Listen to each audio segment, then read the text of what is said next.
You can say a lot of the Arkham series, the impact on gaming, the impact on fighting games, and generally how great the games were. But what we often oversee is the disappointing moments in the series.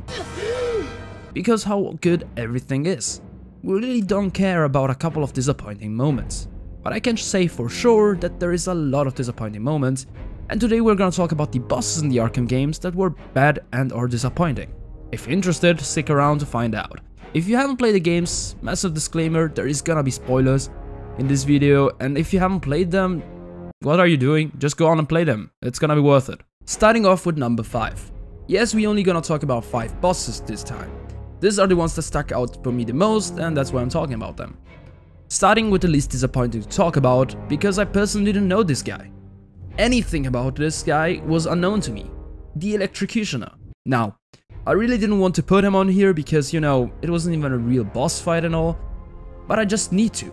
So, I didn't read anything on him or didn't know much about his character in the comics. But within the game, he was built up so much and was like shown as this beast that goes around punching everyone around and destroying anyone on his way with his electric gloves. And the arena was amazing. There was so much tension, and then bam, one punch in the face and he was done. It was so disappointing because I really imagined it to be a big fight, but he gave up so quick that it was just sad. Sorry man, I'm not gonna miss ya. So the next one is like really just disappointing in the fact that he doesn't care.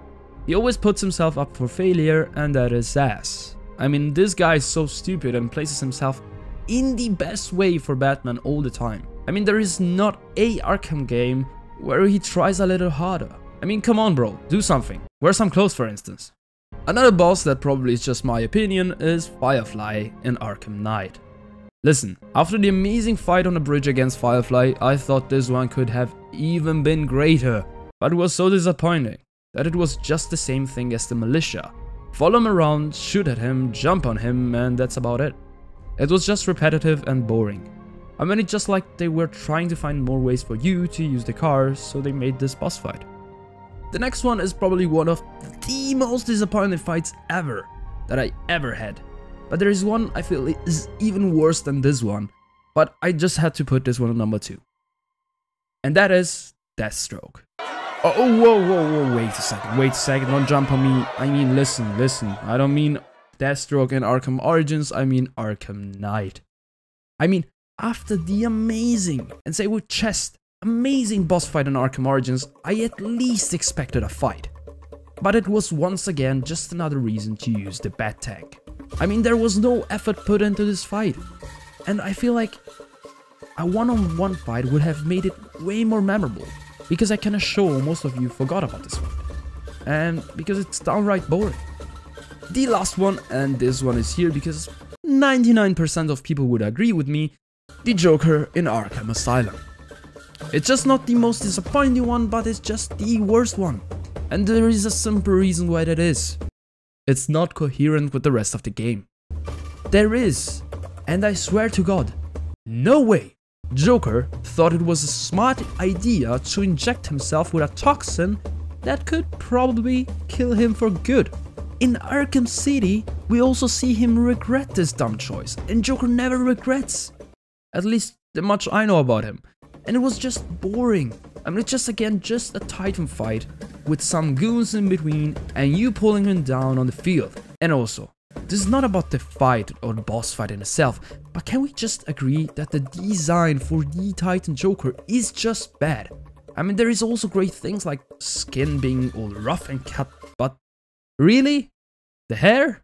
The fingernails? I mean, fucking hell, did you get just advice from a teenage girl for your makeup? What is going on here? So I did a question like 2 days ago, and so now you know even when I post or when I record my shit. So basically 2 days ago I made a question and basically asking what is for you the worst one, if it's Arkham Knight Deathstroke or it's Joker Arkham Asylum, and a lot of people said that it was Deathstroke was worse than this one. And I'm here to say that I would even put Deathstroke first. But the thing is, generally speaking, within the whole game, I feel like having Deathstroke, that was basically a side character, it was like the continuation of the story after the story ended. It was just an extra boss. I feel like he is not so bad because you could just avoid him if you just wanted to play the main story of the game. So you could avoid him.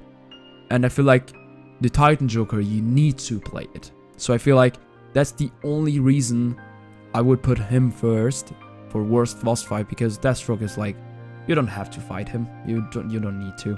So it's who cares? But Joker was meant to be fought, and he was like just bad. That's why I'm putting him first. If you think otherwise, you can tell me in the comments below why you think so.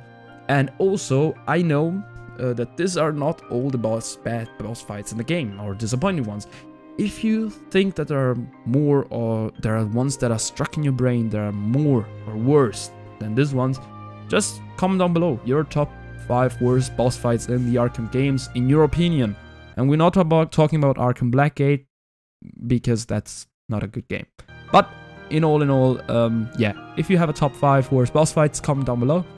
And if you like this video and people like this, I will probably make a second one with your suggestions. So, for the rest, I wish you a happy day and see you soon.